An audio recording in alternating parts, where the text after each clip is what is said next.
대통령은 국정 운영을 책임지는 자리입니다. 동시에 미래를 준비하는 자리이기도 합니다. 우리에게 다가올 미래의 모습은 무엇인가? 그 미래를 어떻게 대비할 것인가에 대해 책임지고 준비해야 하는 것이 대통령의 가장 중요한 역할입니다. 문재인 정권이 잘못한 것은 수없이 많지만 특히 경제를 엉망진창으로 만들어 놓았습니다. 그런데 얼마 전 6대 그룹 총수를 청와대로 불러서 좋은 일자리를 창출하는 것은 기업의 몫이고 정부는 지원할 뿐이라고 했습니다. 지극히 당연한 이 말씀이 황당하게 들린 것은 이제까지 공무원을 10만 명 이상 늘리면서 일자리는 민간이 만드는 것이라는 고정관념을 깨라고 말씀하신 분이 다름 아닌 문 대통령 자신이었기 때문입니다. 그렇다면 그런 말씀 하시기 전에 자신의 일자리 정책이 오류였고 실패했음을 인정하고 국민께 사과하는 것이 우선 아니겠습니까? 문재인 정부 일자리 정책의 실패는 청년들의 앞길을 막았음은 물론이고 비대해진 공공부문을 구조조정해야 하는 골치 아픈 숙제까지 만들어 놓았습니다. 그뿐만이 아닙니다.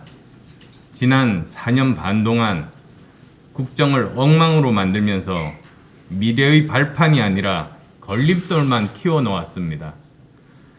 연금개혁 회피가 대표적입니다. 대한민국의 미래와 세대 간 갈등을 조금이라도 생각했다면 청년들의 미래를 빼앗고 등골을 빼먹을 연금에 대한 개혁을 결코 회피할 수 없었을 겁니다. 문 정부의 연금개혁 회피는 표만 된다면 나라 곳간 기둥이라도 뽑아 쓰고 표가 안 된다면 나라가 어디로 가든 미래 세대야 죽든 말든 철저하게 외면하는 반개혁적 행태를 적나라하게 보여주는 겁니다. 연금개혁은 저성장과 저출생 고령화가 심각한 현실에서 미래의 부담을 균등하고 공정하게 설계하는 일입니다. 대한민국을 지속 가능한 나라로 만드는 일입니다.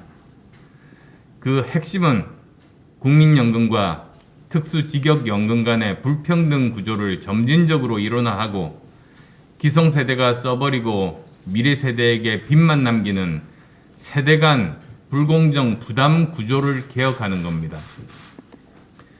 기득권 양당의 대선 후보들은 입만 열면 나라를 살리겠다고 말하지만 연금개혁은 회피하면서 그런 말을 한다면 그건 명백한 사기입니다.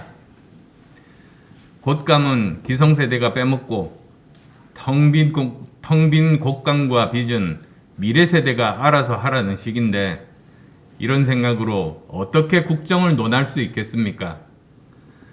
저는 모든 대선 후보가 공동으로 연금 개혁을 선언하자고 제안한 바 있습니다. 하지만 어떤 후보는 구체적 내용 없이 연금 개혁하겠다는 원론적 말씀만 하셨고 또 어떤 후보는 연금 개혁은 해야 한다. 그러나 더 이상 말 못한다. 라면서 사실상 거부 입장을 밝혔습니다. 이번 대선에 있어 연금개혁은 도덕성과 함께 후보를 평가하는 가장 중요한 기준이 되어야 합니다.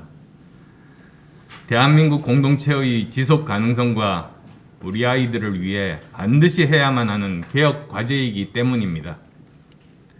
이런 중차대한 개혁 과제를 외면하면서 청년을 이야기하고 공정을 이야기하고 미래를 이야기하는 것은 한마디로 교원 영색의 속임수 정치입니다. 대선 후보들께 다시 한 번 더 촉구합니다. 연금개혁 국민 앞에서 확실하게 약속합시다.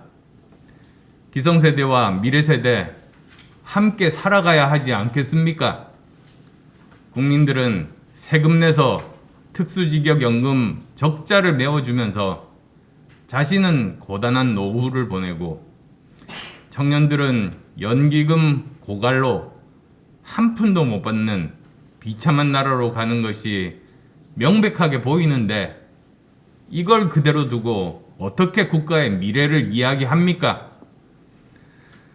대선 후보들이 공정, 청년 하면서 말만 앞세우고 선거에 들러리로 세우면서 정작 가장 중요한 사안에 대해서는 왜 입을 닫고 있는지 말씀해 주시기 바랍니다.